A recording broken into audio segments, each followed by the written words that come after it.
And you could go all Wrath of Khan with the sequel, you know, like, you could bring in the big action, you could bring in, you know, the experiences they had apart, and tying it all back together. There's a million ways you could play it out.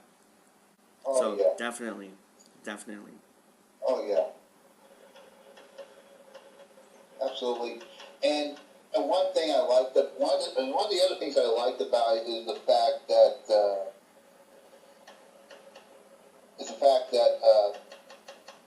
like I said, what made it great was that piece of music, that theme song that was playing, that emotional music, the Scarlett and Tracy's theme. I'm definitely going to bring that back, especially the scene where they reunite. You know what? I get my equipment back, I think, at the end of this month.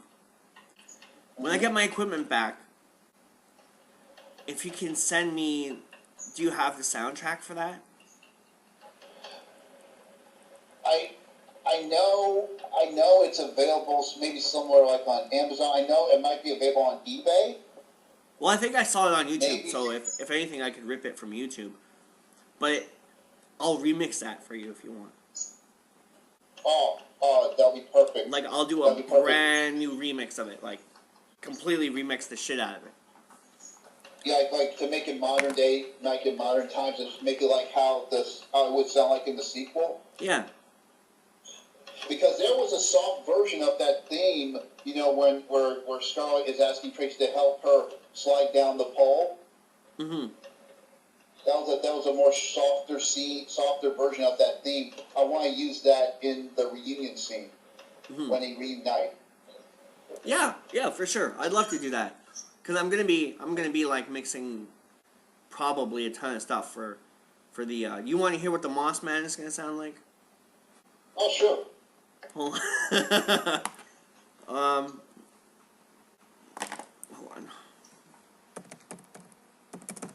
I'm gonna do a mix of this vocalization that was done in the Sierra Mountains on Bigfoot, and I remember seeing this in the. I guess I don't know, maybe I was 19 when I heard this, or 18. On some kind of documentary about this guy who says that he found he was living in a trailer home, and the Sasquatch was outside his trailer home, and it was making this weird sound. And he's like, he recorded it somehow, and he played it. And then later on, I saw this documentary about these guys in the Sierras, and they had this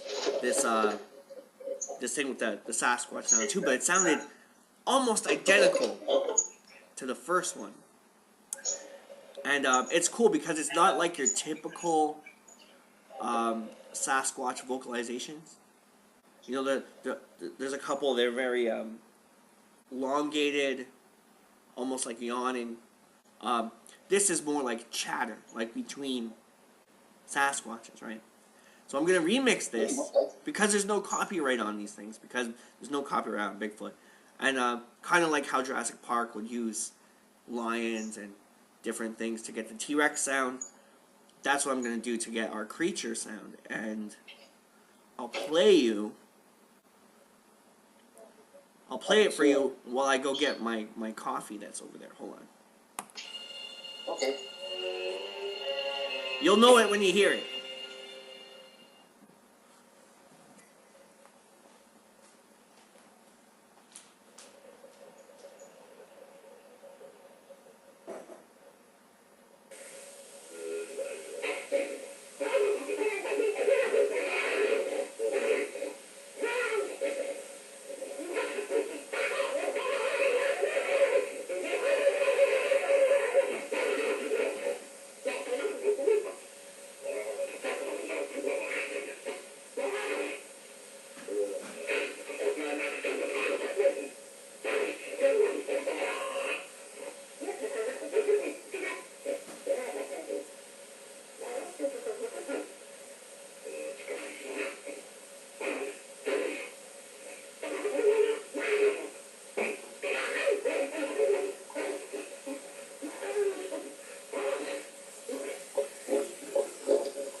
Isn't that freaky?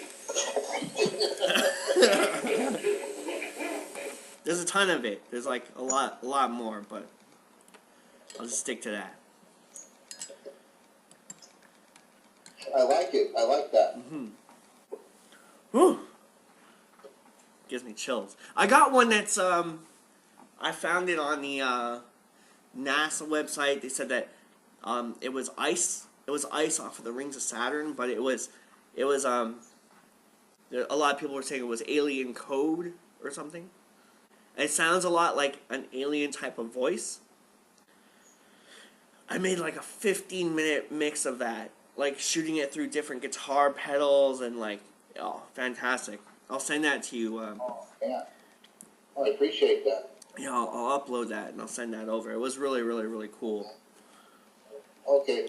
Okay, cool. Thanks. Listen, if you wanna find that piece of music of Certain Fury, Scarlet Tracy's theme, you can just go back and watch the movie and listen and watch the end credits, so you can hear the whole song at the end credits of the movie. Okay. Well, yeah, yeah, I'll find it. I'll find the soundtrack, and then I'll send you a copy of the soundtrack, and then we can,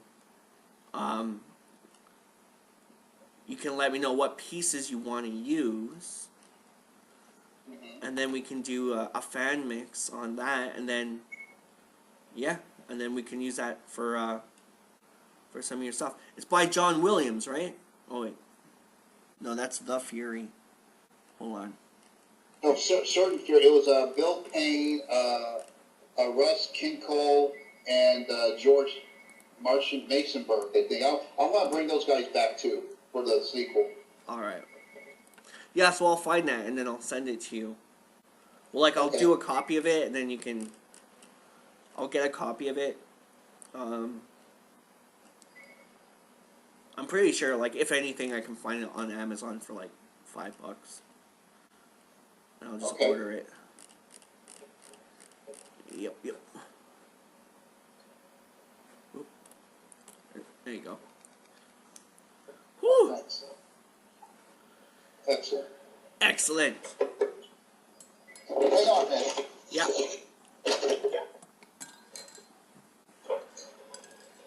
Hello?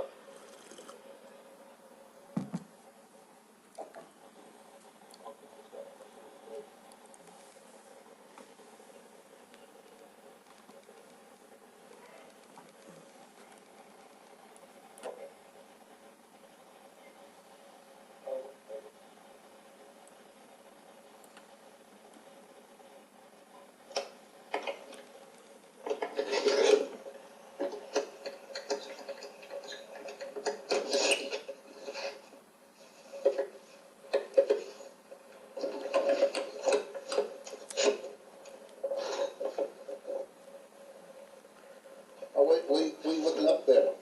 I'm just, my girlfriend is texting me. She wanted to know. Oh, okay. She wanted to know when I got up and stuff like that. She wants me to go take the garbage out and take the stuff out of the freezer for supper. Yeah. Okay. Well, what I'm gonna do is I got chores to do now. I gotta go finish up the dishes and stuff. So when she gets home, she doesn't have to do that. Are you gonna be online later on? Yeah, I'll be here. Okay, so if anything, I'll look you.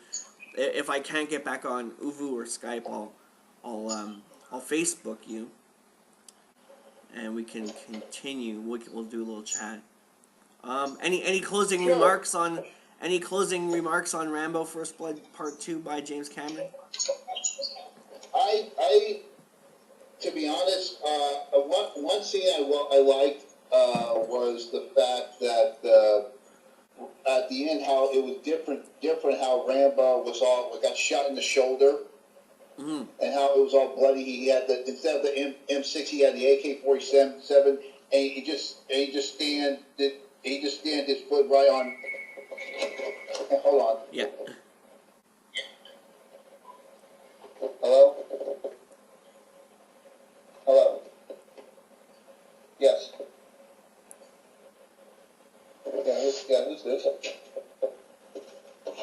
No, she's not.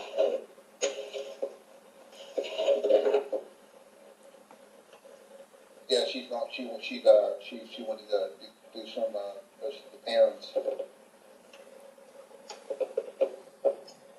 Okay.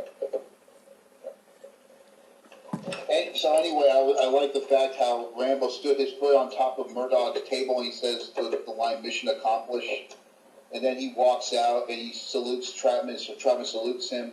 And I like I like how the ending is way different than the last one because adds a little more humor with Brewer when he's trying to explain the whole movie of Star Wars to the POWs. Yeah.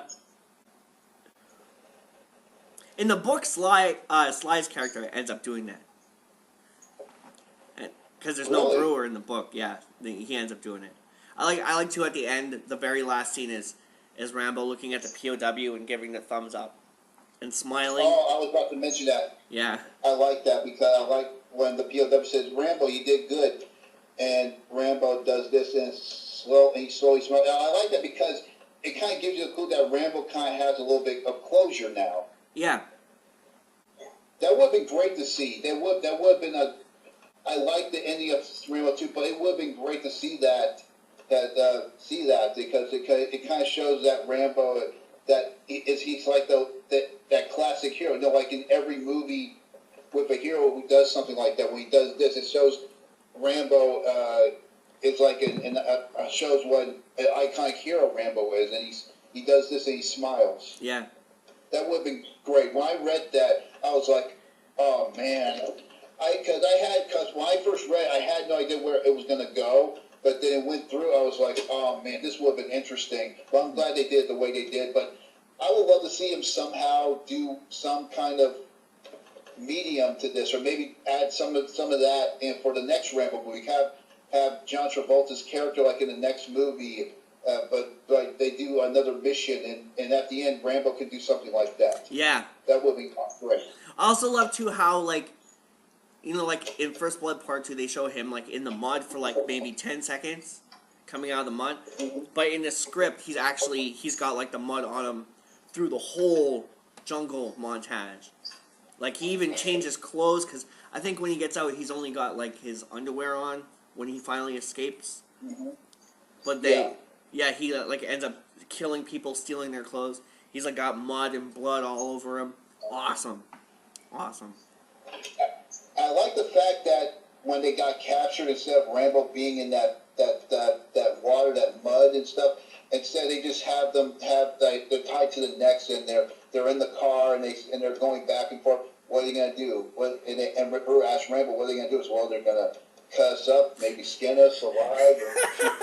Yeah. You know what that reminded me of? It reminded me as soon as I read that. You're bringing me back to it now. As soon as I read that, it reminded me of that scene in True Lies where Arnold and Jamie Lee are tied up and she's like, oh, what's going to happen? He's like, oh, they're going to shoot us in the head. They're going to kill us. That would have been awesome because it would put Rambo like in a different space. It would have been great to see Rambo go through that, to add a little more humor to his character, like in Rambo 3. I bet you James Cameron saved that from that script just for True Lies. For True Lies. Oh yeah. Man. Oh, they're gonna shoot us. They're gonna kill us. They're gonna torture us to death. They're gonna shoot us in the head. Are we gonna die? Yes.